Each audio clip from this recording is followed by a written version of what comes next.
Hello and welcome to episodes 167 of the Board Game Barrage podcast. My name is Mark, I am the green tank, and with me as always are my fellow tanks, Neelan the orange tank. Hello. And Kellen the red tank. Hello. There is so much talk about which games you should get, what's new on the horizon, what's the new hotness, what should I buy, what's good, what looks bad. We are going to buck that trend as we so often do. We are trendsetters and trend buckers. That's a term that's not been invented yet that I just coined. I buck hard. He says he bucks hard. I'm down to buck. A wild stallion. He's the most stallion-like of the tanks. True. So we are going to buck that trend, and we're going the other way. We're going to be talking about games that we got rid of and talking about why you would get rid of games. And, you know, it's not all about consumption. It's also about exsumption. No, what's the opposite of consumption? Regurgitation. No. What word are you saying, Expellation. Is expellation even a word? Expulsion, I guess? Expulsion. Oh, yeah, that's good. Yeah, consumption and expulsion. Yeah, that works. Yeah, we're expelling here, left and right. I think that your pronunciation... Expulsion? Excuse me? No, What's the wrong with first that? word. Look that up in Webster's. No, say the first word again 5 times. Consumption. Consumption was what? Tuberculosis, right? There's another term for tuberculosis. Who is it? Maybe. Wasn't consumption like the kind way to say someone was like an alcoholic? Maybe I misremembered. No, I think that's also something, but I think consumption was also, pulmonary tuberculosis. Oh, okay. Well, I'm not going to say what I think he said. Which is what? What could it be? Dylan, what could he have been thinking I was saying? I'm genuinely stumped. Consumption. I thought that you were making a Lucille Bluth reference. Rest in peace. Timely. Because she'll leave when she's good and ready. Okay, now I get it. Okay, I still don't get it, but that's okay. But before we talk about expulsion, we're going to be talking about the games that we've been playing. Kellen's going to start us off talking about our play of Long Shot the Dice game. I'll follow that up with Uwe's latest farm simulator, Hallertau.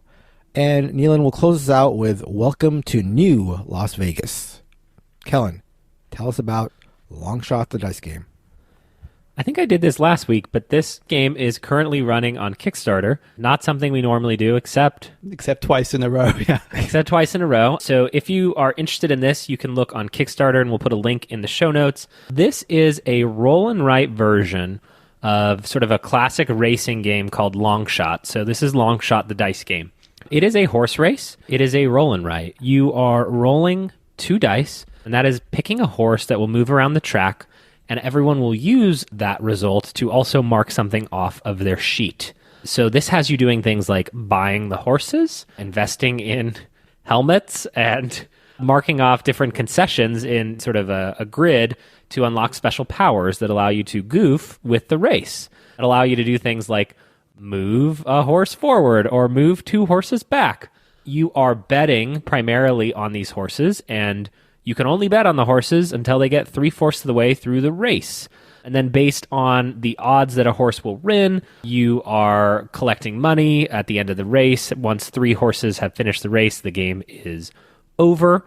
There's a little bit of extra strategy here that I find really interesting, which is that every time the red horse rolls, you check the red horse card, and that also pushes forward a bunch of other secondary horses who move with that horse. But you have the ability to affect that. You have the ability to mark off a horse, and so every time red moves, yellow will also move. So you sort of pin your position to other horses. This is a very... First of all, I do not know if this is a pre-production copy, but it is a delightful little box.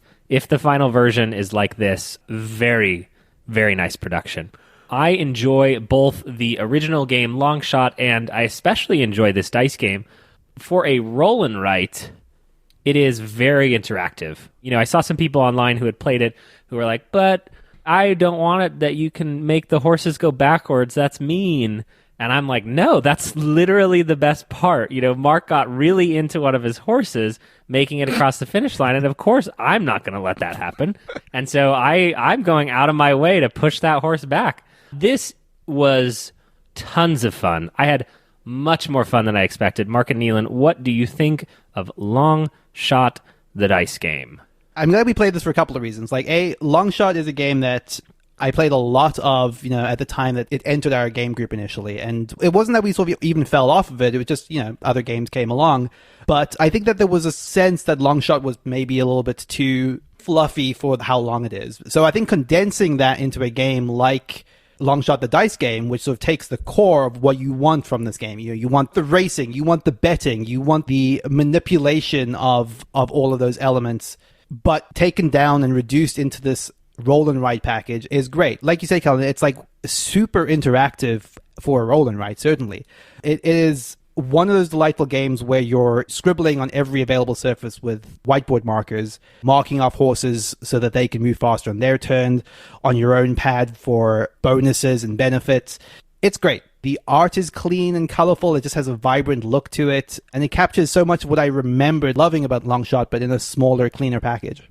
Yeah, I also really, really liked it. I think of all the roll and writes, the recent roll and writes at least, it is, to me, by far the most like party social interaction sort of game there is in that niche. I think other things that might qualify are things like On Tour, which feels like a sort of like a party roll and write, although even that is a stretch. It's even hard to think of like another real party roll and write. Like you have like even like Yahtzee and the Quicks games and stuff. Maybe that sort of feels like social. Maybe social is a better word for those games, but this feels like it could be a party game because of the cheering on for your horses. Like, we were playing this 4 players and seeing the little horses move around the track, and you're rooting for them, and every time the dice is rolled, you're saying, come on, roll a 4, roll a 4, roll a 4. It really made for a very fun, boisterous experience. And that's, I think, exactly the spirit that you would want to play this in. I imagine it's even better at 6 players, or It looks like it goes up to 8 players than it is at 4. It's like that idea that you see, Mark and Neelan have gone in on this yellow horse, and so I'm going to buy that horse. Right. And so suddenly, like, they have no choice but to be incentivized with me. I think it compares very favorably to some of my favorite games in this sort of betting horse, well, not horse genre, but like Camel Up and a Downforce both come to mind. And I think that I have a place for both Camel Up and Longshot the Dice game in my collection. I have personally moved off from Downforce. That is not part of our topic, but it does synergize. Thank you much. But I like the idea that there's just a little bit of planning here. I saw the glint of love in Neelan's eye as he was trying to figure out, which thing to mark off on his board. And so it's got that. It's got that for you if that's what you're there for. But it's also really, really silly and really, really fun and really, really loud if you want it to be. Honestly, in terms of my expectations to how much this over-delivered, I was like pleasantly surprised, very excited to own this game and to sort of celebrate it as a great implementation of Longshot. Especially in the wake of us having that episode a couple of weeks ago where we spoke about how a lot of these dice game implementations are bad, for this one to sort of suddenly come along and be like, oh, this is a good way to do that, I think was, like you said, a very pleasant surprise. It's interesting that you mentioned these other racing games that you like, but have you tried Camel Up the card game yet? Oh my gosh. Stop making... Still beating that drum. I'm still beating that drum. Don't make this happen. Yeah, I mean, I think specifically with Camel Up is a little more substantive, I would say, or it's just a more over-the-top production, but it is also a bigger box, so I was questioning if I needed to have both and kind of looking back and forth as we pondered on this topic, but I'm currently going to keep both. Did I give this to you, Neelan?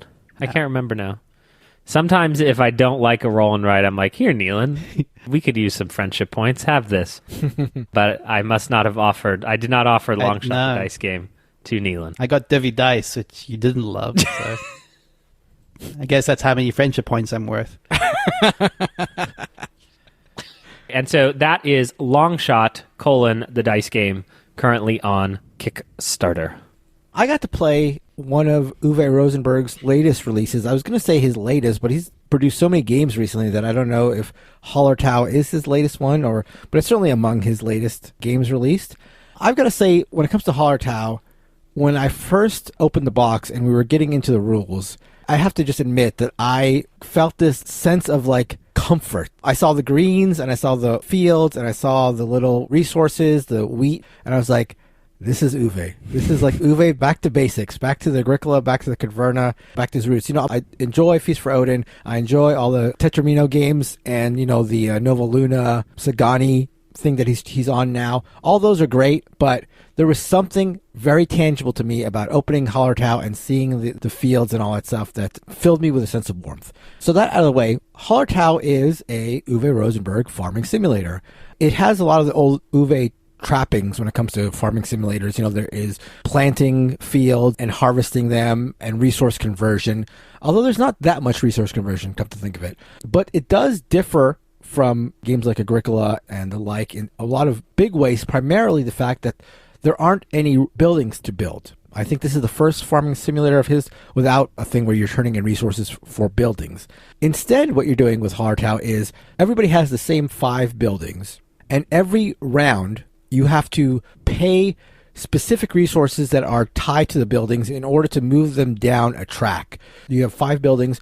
Once you move all 5 down one space, that unlocks more workers.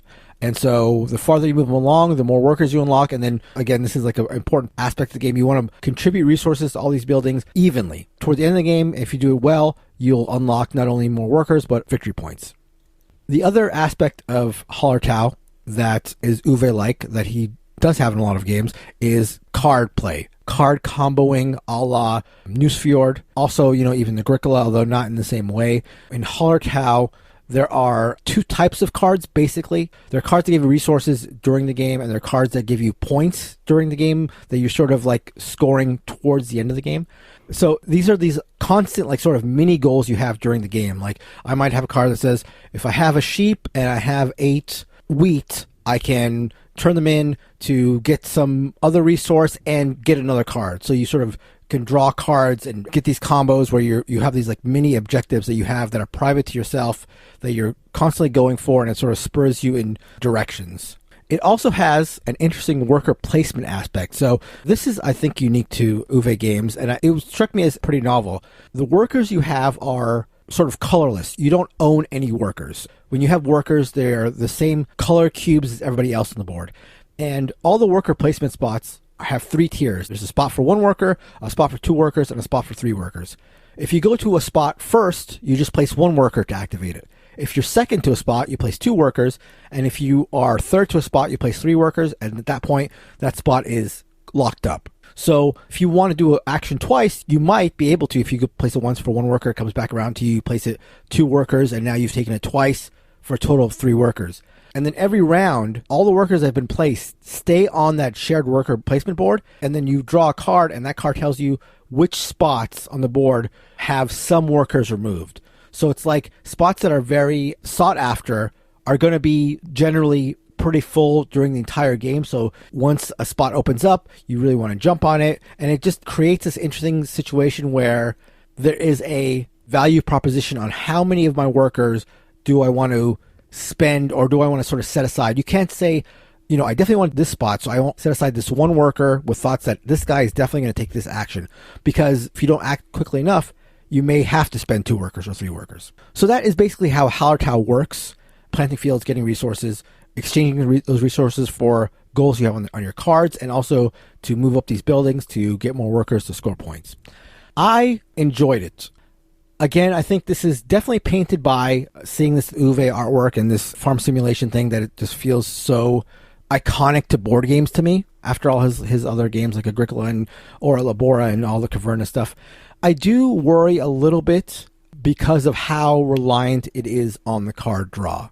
So I found myself, it reminded me a lot of Ticket to Ride situation where mid-game, late-game Ticket to Ride, you need some points and you draw tickets and you look at the tickets you drawn and hey, I drew a ticket that I already have completed. You know what I mean? And I found that happen sometimes in Hallertau where it was mid-game, late-game, I took an action to get a card and boom, it was a card that I already had completed. Or I would complete a card which let me draw another card and boom, that card was completed. Or I would draw a card that was like, at this point I'm never going to accomplish that card. So it seemed quite dependent on how the cards came out, and there's no real tier as far as the level of cards. They come in 4 different varieties, but there's no tiering within the varieties. Although a positive side to the cards in the game, as he's done in a lot of games, a couple of the different types of decks of cards come in a number of varieties. So if you want a hops heavy deck, there's a hops heavy deck that is like for experts. So it's variable in terms of like which decks you use. Agricola obviously has a number of decks. Newsfjord has like a salmon deck. So there's that nice sort of variability right outside the box. So overall, did like it. I am excited to play it again for sure. But just a little concerned about how that card variability and the luck of the draw is going to affect future games. You know, I can see a couple of games where the card draws are really bad, really making me feel sour on it, and that's something I'm hoping is not going to be the case. Yeah, I'd be curious to hear how that bears out in the long run. Like, I also love the multiple deck solution. Like, that's something he does in a lot of his games. And I like the idea of just wholly swapping out that deck and getting kind of like a different spin on the card draw system each time. But I feel your concern about how reliant it potentially could be on cards, and that is worrying. It is interesting to hear you talk about the way that the look spoke to you instantly, because we joked about this a little bit before recording, but I had the exact opposite reaction, where as much as I will always be down to try a new Uwe Farben game, for whatever reason I just looked at this and it just looked generic. Like, it looked so much like Uwe Rosenberg, the farming game, that I was kind of put off by that a little bit. I guess for me, it was like sort of like a return to form feeling. You know, I get what you're saying for sure. It's not like the most exciting looking game, but you know, A Feast for Odin and, again, the Tetramino games and all that stuff feel like he's other past, and this felt like back to a little bit of Uwe purity. Yeah. I've been waiting with bated breath to hear how Uwe sex is implemented in this game. There is no Uwe sex in this game. There what? are sheep. Yeah, I know. There are sheep that die, so there's not sex, but there's death. There's no breeding. There's no breeding. You can just go to a spot to get sheep. But if there was breeding in Hallertau, how would it be implemented? It'd be as many sheep equal one sheep. Wow. Yeah. That's a warm blanket right there. You can convert milk to sheep. There's something sexual about that if you want to think about it deeply enough. I'm actually surprised that the card system is a plus for both of you, because I actually have that as one of the reasons that I struggle to recommend Agricola to people, is like, with so many games in the universe, I would find that one of those decks would be to my taste, and the idea that all of those different decks could even possibly be balanced is like absurd on the face of it. You know, and Agricola, for example, has like, I don't know, 12 of them at this point. That's actually something that I personally think of, like I think of variants and stuff, where it makes me feel a little gross. I get why on the face of it, it's like, ooh, change the experience, but like, none of us are the people that are 70 plays into Hallertau and needing all of those deck options. So it's interesting. I don't know that we've ever explicitly talked about it, but to hear you both say that that's like cool and exciting, I actually thought one of you would maybe kind of split in the middle with me on that. To me, it definitely feels one clear step, though, back from being modular. Like, I don't like games that are modular, but this feels like a different flavor, but mostly the same game. It's not like you're going from competitive to co-op or even anything even close to that. It's right, from Prime Rib to Weird Brother of Prime Rib. Right, exactly. There's also something specific that it allows him to do, in A Feast for Odin at least, where like the A deck is like the recommended, if you're playing this for the first time, deck, and then you want to layer on more complexity. You're not changing any mechanics, you're just swapping out this deck, and the entire game is the same, and no one would even know that from the outside, except there's more complexity in some of the cards potentially.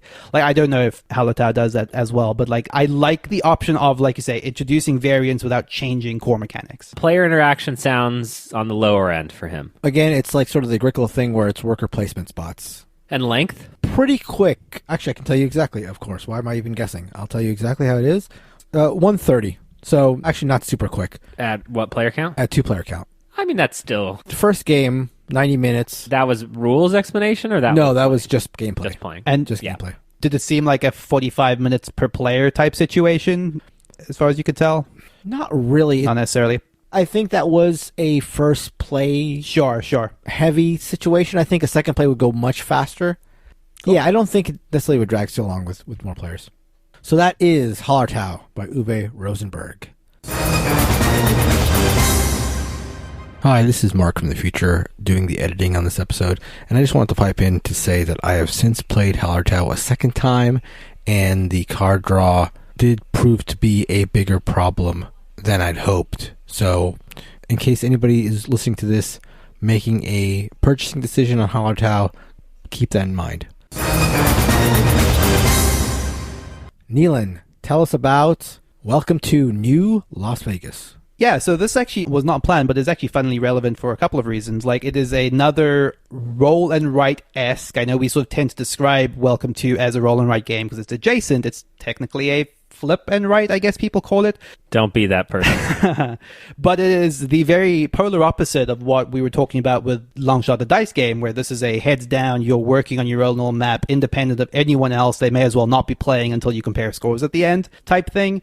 So Welcome to New Las Vegas is the spiritual successor, or at least the follow-up to Welcome to, which I guess the full title of that game is actually Welcome to Your Perfect Home, which is probably my favorite in this, wider roll and write, flip and write genre. It seems to me of a lot of games that were trying to introduce heaviness to the genre, this is the one that got the balance right, at least for my taste. Welcome to, I think, is a cut above a game I would call, something I would be comfortable, say, teaching my mum, for example.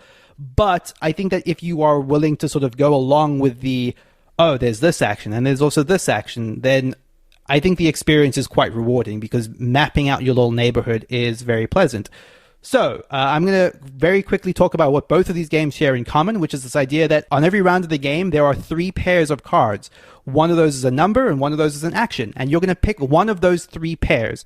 You're going to take the number and fill it into what is a street grid that everyone has, their little personal player sheet. You're also going to take the action that's paired with that number, but there's no necessarily correlation between the numbers and the actions. They sort of randomly pair together. So let's say I pick the number 5 and I take an action that's going to allow me to increase my scoring at the end of the game. I would fill in a building with that number and then take that action.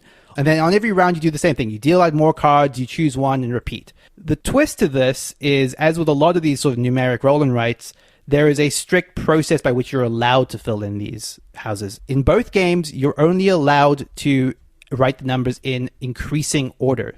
Let's say, for example, you, for whatever reason, you've put a 6, left a gap, and then put in a 7. That's really bad because you can't put a number between those 2 spaces. So you're sort of trying to fill out your grid so as to avoid situations where you get stuck or run out of numbers, or if a number shows up that you no longer have space to fill in, you can't put it in anywhere. One of the things I thought was quite cool about Welcome to Your Perfect Home is all of those actions felt very tied to this system of just putting in numbers into your grid of houses, building little neighborhoods, little grouped connections of houses, and scoring off of those. There were some actions that were related to putting pools in houses and that sort of thing. But where Welcome to New Las Vegas sort of jumps off the deep end with this, though, is I think a lot of these actions just feel kind of layered on top of this core game. It's like they took the core of what was good about Welcome to, and then they just bolted on stuff that largely feels disconnected. And there's a lot of this stuff. There is like a golf course that you're building along the top of your houses, that if you are building them adjacent. There's like a limo service. You're trying to run a limo line in front of your hotels. And if you pass icons, you're getting victory points. And if you don't connect it back up to the start, you're going to lose points at the end of the game. There is this whole money system, which is crazy, where certain actions of the game cost you money, certain actions of the game give you money, and if you spend more money than you got at the end of the game, you get this huge deficit of points. And layered on top of that, there's a system where at the start of the game, every player secretly chooses whether they want to add money to the communal pool or not, kind of like food chain magnate style, and then you reveal it all at the end, and the combined amount of ways that people bid on that is going to depend on how much shared money there is. So if any of this is sounding too much, I haven't even gone through half of the new systems that are in this. And again, it's stuff that doesn't feel connected to the main game. It's to the point where the basic action which both of these games share, which is choose one of your scoring criteria to increase. So I'm going to score more on my hotels this game versus something else. There are about 10 of these different scoring categories that you could increase on. And anytime I took that action, I would just look at my page and be like, I don't even know how well I'm doing in some of these categories. I never had an intuitive sense, holistically of how my map was. There are hotels that you sort of have to build first before you can draw on them. It's just a lot. And I don't mean to say that it's a game that is too complex to consume. It's just too complex for this genre. It's the absurd end of just layering on complexity to a genre that doesn't need it, and where Welcome to me, represent almost the perfect upper end. It's a real shame. The reason I said at the start of this episode that it was weirdly appropriate is because this is going onto my trade pile. I played it 2 times and that was enough. I don't need it. Welcome to is a better game in almost every conceivable way. That sounds absolutely crazy. And you're saying that that's just scratching the surface on the new mechanisms. That's nuts. That seems like it would add a bunch to playtime. And for me, like when it comes to roll and writes, like playtime is one of the biggest factors when it comes to whether or not I'll enjoy it. Does it make for a much longer game? It's hard to say. Like, I would say maybe not. Yeah. It adds to a lot in the upfront, and it adds to a lot in the mid-game of people asking how certain systems work. You know, so the game gets bogged down, but like, wait, what does this mean again? But I think it kind of proceeds to sort of the logical course in the same amount of turns, maybe, as welcome to. Neelan. Hello. I was looking at the game box, and on the side it says 10 plus. So I just wanted to ask, are you smarter than a 10-year-old? I'd like to think so, but Welcome to New Las Vegas made me think that maybe I might not be. I was just thinking about, I once told a publisher that I didn't understand a game because I didn't like the game, and I was just trying to get out of reviewing it, and they wrote back that even a child could understand this game. And so as Neelan was describing this, I just wondered how close to a child you were. I have a funny little anecdote about this I love, which is when I was learning to play this for the first time, there is a game night video of the wonderful Mr. Rodney Smith teaching this game. And you can almost see him like die inside as you get to the half-hour point in the rules explanation, and they're still not done. It's that sort of game. Yep. That is Welcome to New Las Vegas. So before we move on to our featured topic, a quick update on our march to 300 by 411. For those of you who don't know, I put a call out a couple of weeks ago for 300 reviews, 300 overall reviews, not 300 new reviews, to be clear. We were about 220 at the time, and sort of offhandedly put the call out, and you guys have responded unbelievably. We're now, and again, I think this is taking a little bit to catch up, or like something in the neighborhood of 260 reviews, so looks like we are going to hopefully hit that mark. We still need to be pushing hard to get there, but we are maybe on pace.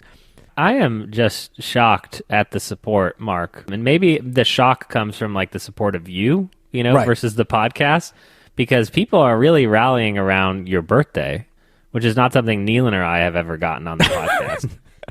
You got to put it out there. You got to put it out into the universe to have it manifest itself. And as I said, if we get to 300 by 411, 10 games are being sent out to random reviewers. So if that's your thing, then another reason to review us. So I'm going to read one of them out. This was called A Good Listen. What more can you ask for than a good listen? This is from Unfrev. How about a great listen? From Great Britain. Your old hometown. Well, there's Neelan. the word I was What's that? looking for. Great. A great listen, right, yes. Maybe you could sub that in. Just cut out good and put your grade in there. I'll do that. Okay. Yeah, so okay, you say the title, you say A Good Listen. Great. Perfect. I'll do it. I'm gonna clap for myself right here so I can know to mark it. All right. No, I don't need your clap. I got my clap. Oh, anyway, okay. Thank you. This is Unfrev from, again, Neelan's birthplace of Great Britain. A Great listen. Insightful and often witty, I enjoy the mix of new game chat and in-depth discussion on a topic of the week. Started listening during their top 50 list, and my bank balance hasn't thanked me since. So you're in luck here because we're doing the opposite of that. Unfrev. Needs more regular contributions from Christina. I agree. She brings a different angle from the guys, but will remain a regular listen for me. So thank you so much, Unfrev, and thank you everybody who has left a review lately, and please keep them coming. So now on to our feature topic, games that we got rid of and why we got rid of them, which was actually a topic that we touched on exactly, I think, a year ago today. Yeah, this is something that we've been thinking about a lot and spoke about in our Patreon live stream. How do you participate in the board game community and save money or not spend as much? And I think that it's really easy for us to talk about new games because we get a lot of new games, we buy a lot of new games, and then you kind of never revisit them. And so I think that there's something nice about sort of just saying, hey, remember a couple of those things we talked about, we moved on from them, and here's why. Because I think that lends extra texture to people who might be more conscious about the price of all the board games that they buy. Maybe let's just throw out a game that we've gotten rid of recently. Neelan, you got any games that you've gotten rid of recently, and maybe why? One of the ones that I had been sitting on for a little while, based on a positive first play, was Res Arcana. This was Kellen's copy of the game that I later sort of acquired for myself and played a few times, and it just never really hit with me. Like, I think that after that first game, I was excited for the possibility of the drafting variant, which I didn't play the first time I played it, but every time I played it after that, it just it just, I don't know, I can't speak to what it is. It never excited me. I think it's a clean game, but I think that a lot of what I'm trying to capture with card drafting games is this feeling I had playing limited Magic the Gathering tournaments where you are, opening your packs, drafting them on the way, and then excited at like the splashy cool things your deck can do. And there are some games that get reasonably close to that sort of experience. Seasons is one that I don't talk about enough that I've actually been revisiting on Board Game Arena that has those cool big effects, those big moments, as you put down a card and something cool happens, you feel proud of the way it comboed with another card. Res Arcana just doesn't have that for me. There are dragons in Res Arcana, Neelan? There are dragons in Res Arcana, but they just make you discard a green resource. Like, that's not exciting. It's not a 10-10 flyer that breathes fire every time you tap a mountain. Like, this was too attacky for Rado, sir. That's a low bar. Yeah. It is a very low bar. I agree with you, Neelan, actually, on this one. Beautiful production. Love everything about the rules, but it ultimately is sort of just this race game where you can't do that much to each other, and then it's over before you know it. Right. And like, a lot of that, even on paper, isn't something I would have a problem with, but it just felt very incremental to me. Like, your turn is, tap this, get a resource. Spend the resource to get this card. Spend this card, tap it, to produce a couple more resources. And at best, you're doing something like a dragon that will hurt a couple of people. But it all just felt small. It felt bitty in a way that it just wasn't speaking to me. And certainly not what I wanted from this style of card game. So Res Arcana has unfortunately made its way out of my collection. I'll jump in right here because I have a couple of games that had the same feeling as you're sort of referring to, this sort of small feeling, which is why I moved on from them. The two that I'm thinking of are War Chest and Oaxaca. War Chest is a 2-player game with chips. I love the idea of it, where it's, a 2-player fighting game where you've got a board and your troops are represented by these poker chips that you're drawing out of a bag, and they all have different powers. And I think Kellen might have mentioned this the first time he spoke to me about playing it, but it's a war of attrition, and sort of at the end of the game, both sides have been like worn down, and the end feels like quite anticlimactic. There's not much you can do toward the end of the game, and it just feels like it doesn't really start off super splashy to begin with, and it just gradually gets less and less big move, for lack of a better term. And so that was the reason I moved on from War Chest. War Chest is one that I played and moved on from, even though it has fabulous components. Neelan, did you ever get a chance to do this one? I think we played it together, like near when we got it for the first time. It's one of those 2-player games, and I've mentioned this a lot, that I wish I had someone that I could play it with repeatedly, but I also didn't feel like I wanted to get there with it necessarily. If I was going to pick a 2-player game, War Chest wouldn't have been the one. You know what I mean? Yeah. But yeah, lovely production, absolutely. And another game with a charming production, I think maybe more than lovely, is Oaxaca, a game that I was seeking for a while after hearing good stuff about it, and finally got it to the table. And it sort of felt to me like a baby's first, to use a Kellen term, Glory to Rome. Has that sort of like card tableau thing, but just was too simple and didn't offer enough, and just felt, again, small and not exciting enough. And so moved on from Oaxaca as well. The one game that I held on for a long time but recently was culled from my collection is Mr. Vaccarino's Kingdom Builder. This is one that I held on to in part because of his large... What's a big word for he made Dominion? Large impact in the hobby, or large... Impact? You think that impact is a big enough word for me to use here, Mark? Yeah. Thunderous impact. What are you looking for? Oh, thank you. Groundbreaking. Thanks to Mr. Vaccarino's thunderous impact on the hobby with Dominion. And I've always thought, if I just keep trying it, there's a lot of people who love Kingdom Builder and have this sort of other people just don't get it, because you draw a card and then you have to place in that territory. And so on first blush, it has this element of just it's too random.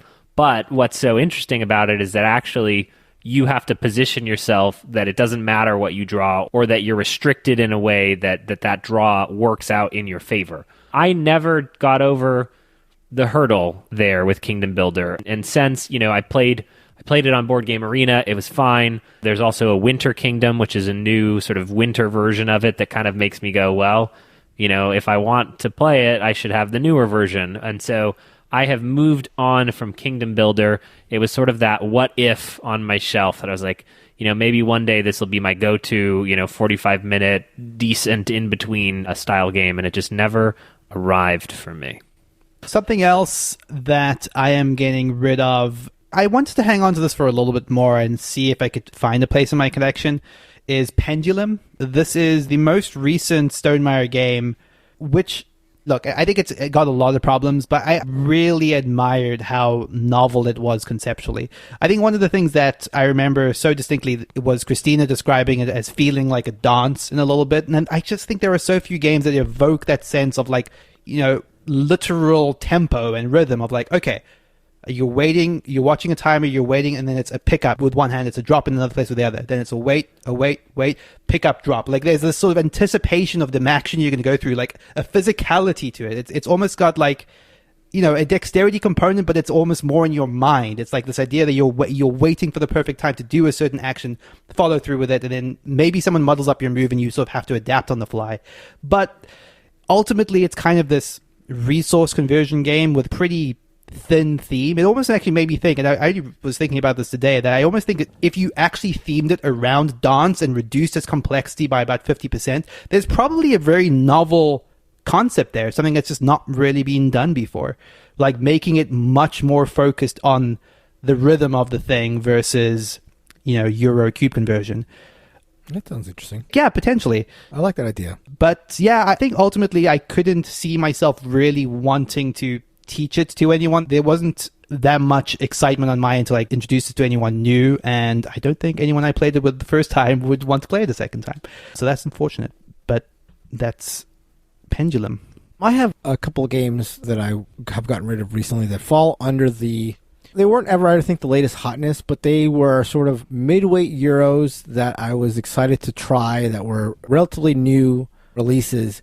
And this sort of just reinforced the idea in my head that, there's no reason to, hunt out games sight unseen. It's always better to wait for some reviews to come out to get an idea of whether these games are worth it. And I think all these games have an audience for sure, but the games I'm thinking of are Nētā-Tanka, which was a Kickstarter, and I traded for the deluxe version. Nevada City and The Magnificent. These are three sort of midweight Euros that I was all excited for, but they all ended up being midweight Euros. Nothing really exciting about them.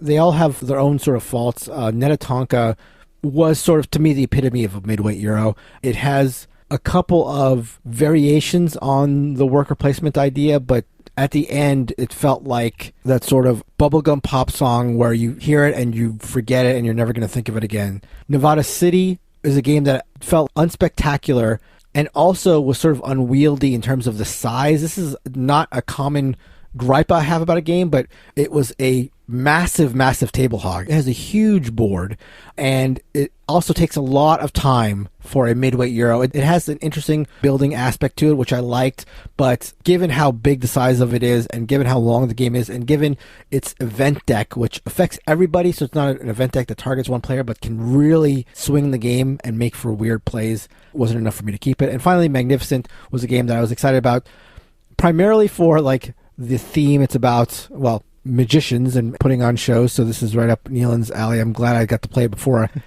foisting it upon him and having him go through it, because you get no sense of magic or wonder or anything. It's a typical midweight Euro, so nothing special about that, so I moved it on as well. Would this have been different had you played it with an actual magician? That's something I had not considered until now, and I'm regretting the premature move. I think I'm the most disappointed in that, because actually, I had a lot of high hopes of Magnificent. I think it's a beautiful looking game with the polyomino combination element made me feel like it had something that would appeal to me, but it's a pity to hear, Mark.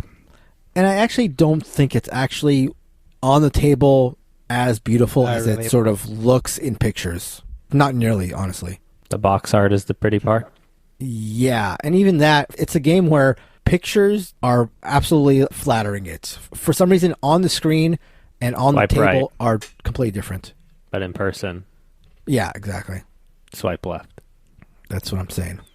In the spirit of getting rid of things, I wanted to show you guys something. So describe... Perfect for a podcast. Well, I'm showing you. Okay. Describe what I'm wearing to the listeners. Nothing. No, a burgundy dress shirt. And this is what I discovered today. You got a hole in the elbow. A giant hole. Yeah, that's a giant hole. Yeah. Elbow. How did that go unnoticed?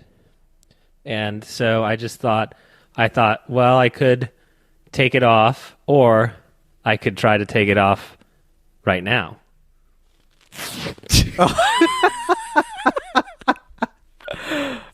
It's not working. Should have saved that for the Patreon. He, for the listener, Wow. Alan is Incredible Hulk style, ripping off his sleeves. Muscles rippling. You can hear the tearing of the garments. He's rending his garments, biblical style. So now that that's gone. That was quite a feat.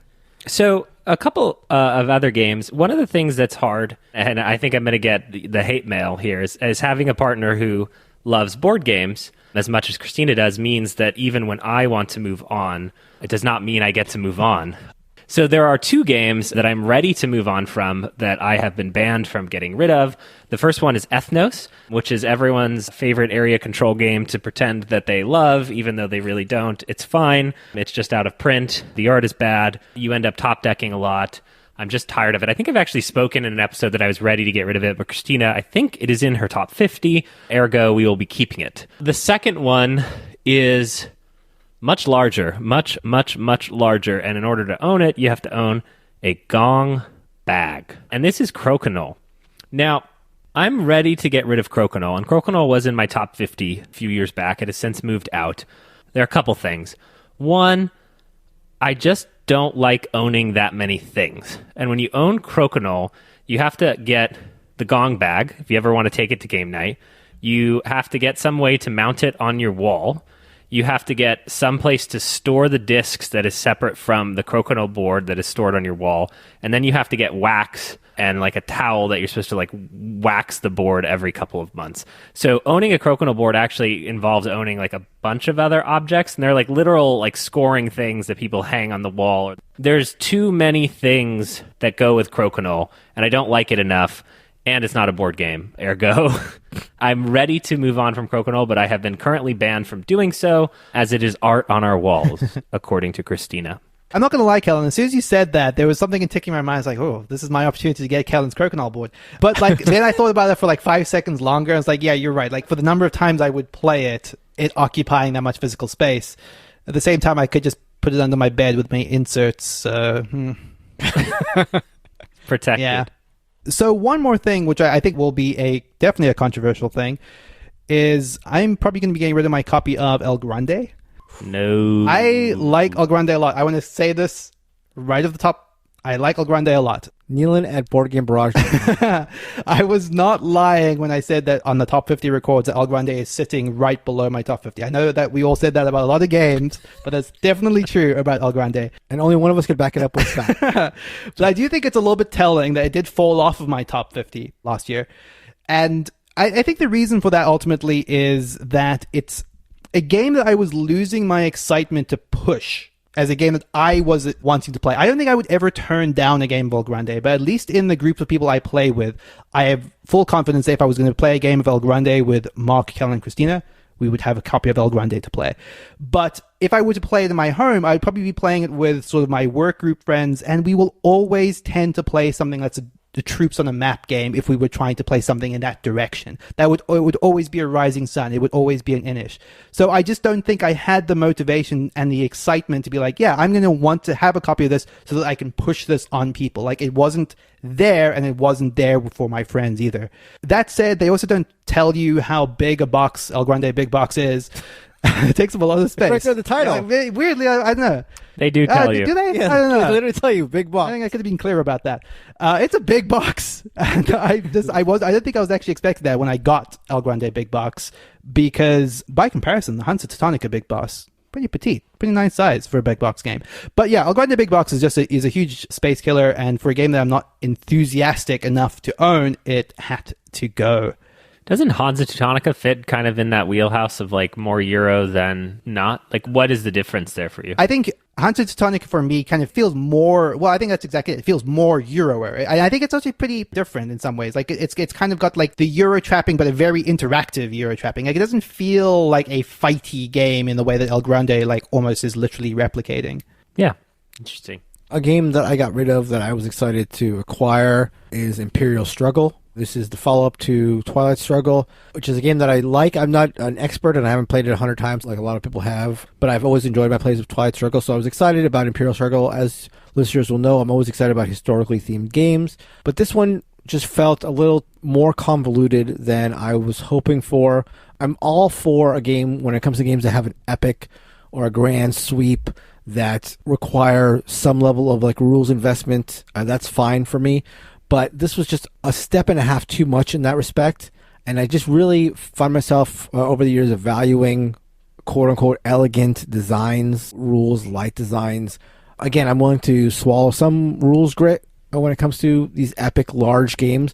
But Imperial Struggle didn't seem to have the payoff, so I let that go. The last game that I am in the process of getting rid of is in some ways related to El Grande. This is a very recent Kickstarter, Iwari, which is it's a remake, yes.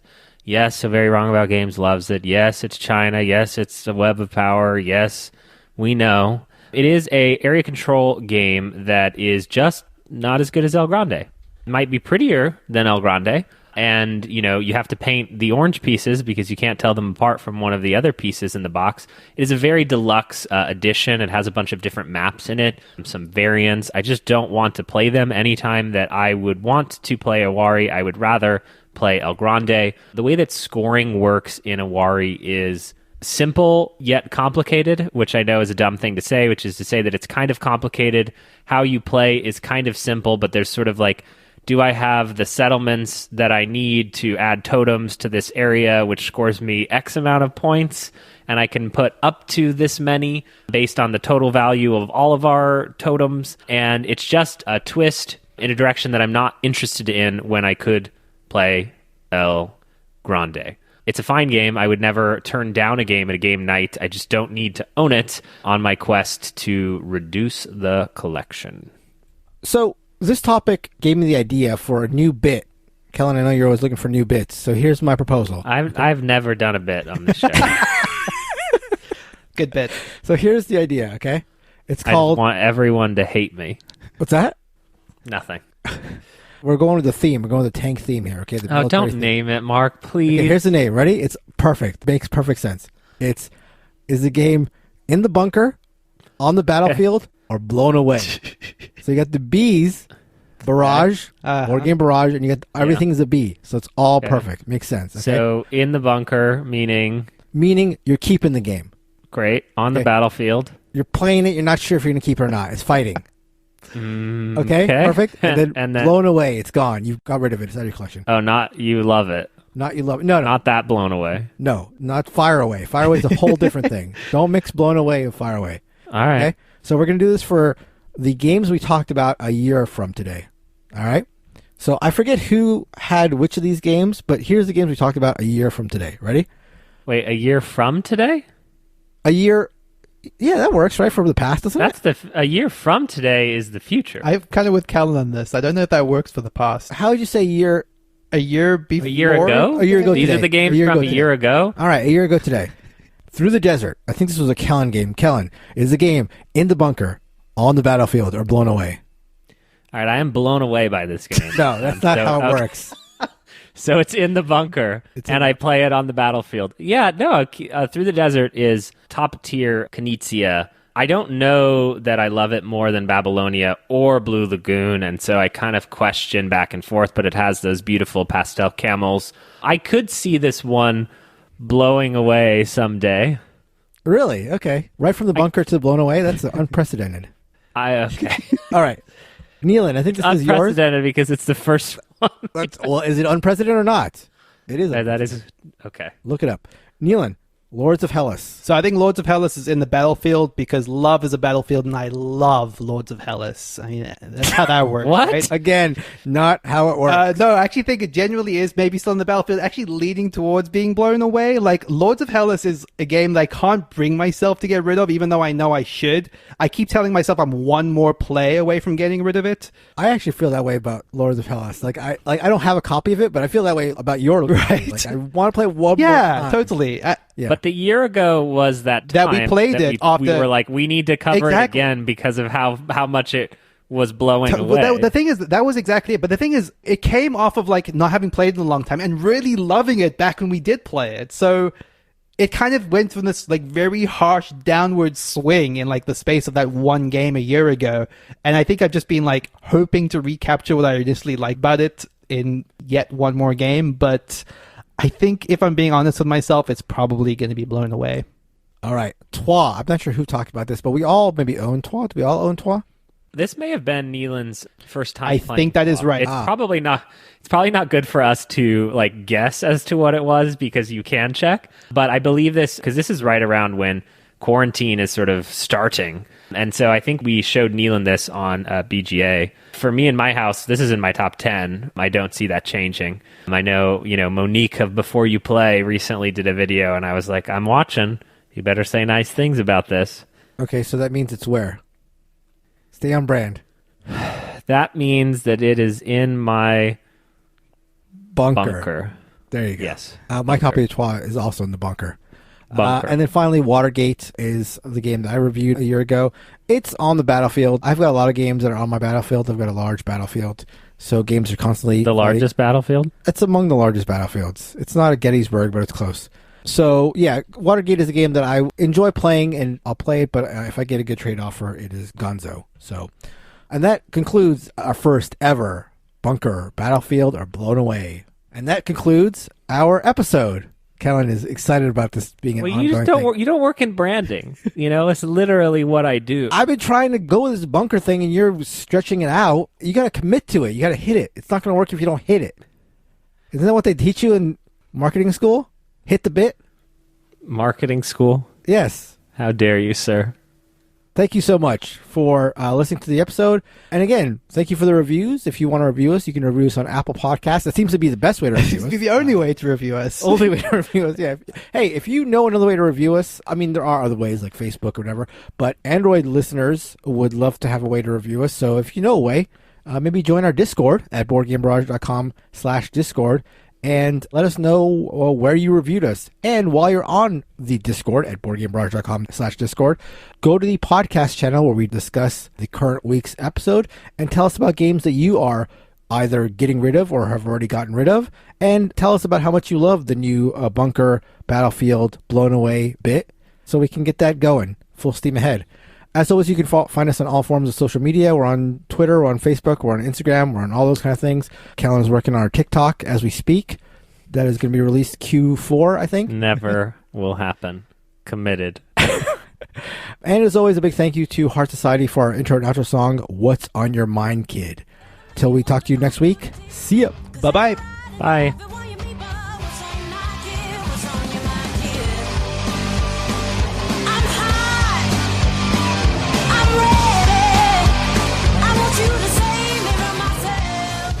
And so that is Longshot, the dice game, currently on Kickstarter. Or as Mark likes to say,